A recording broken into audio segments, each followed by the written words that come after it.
Salut tout le monde, je vous retrouve cette fois pour une vidéo beauté où je vous présente mes masques maison préférés pour prendre soin de ma peau et qui sont composés uniquement de produits naturels. Le premier masque que je me fais régulièrement est un masque purifiant. Comme premier ingrédient, j'utilise du vinaigre de cidre qui est reconnu pour ses multiples vertus pour la santé. Au niveau de la peau, il va aider à lutter contre l'acné grâce à ses propriétés antiseptiques. Il rétablit le pH naturel de la peau, ce qui va permettre de rééquilibrer la production de sébum, mais aussi aider au maintien de l'hydratation de la peau. Il est aussi riche en vitamines et minéraux dont notre peau a besoin. Si vous voyez un dépôt avec un aspect étrange se développer dans votre vinaigre, n'ayez aucune inquiétude, ce sont les bactéries qui produisent le vinaigre qui se développe et ça veut dire que votre produit est vivant et qu'il peut donner le maximum de ses bénéfices. Pour choisir le meilleur vinaigre, préférez le bio, 100% pur et non pasteurisé.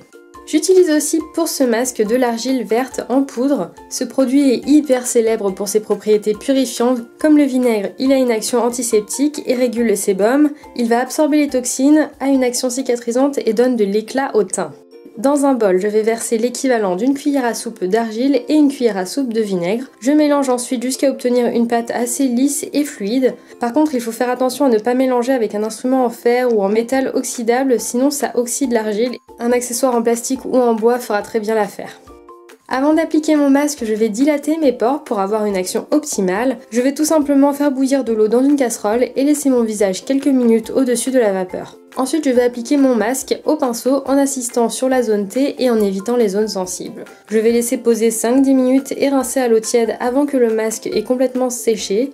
Et ensuite, ma peau est débarrassée des impuretés et toxines qu'elle a pu accumuler. Passons maintenant au masque nourrissant qui est mon préféré. Je vais utiliser du miel et je fais attention à ce qu'il soit 100% pur et non pasteurisé. Celui-ci a même encore du pollen. Le miel a des effets miraculeux sur la peau. Il est hydratant, apaisant, adoucissant, il empêche le développement des bactéries ou champignons, il aide à la cicatrisation et il a une action antioxydante, donc il prévient du vieillissement de la peau.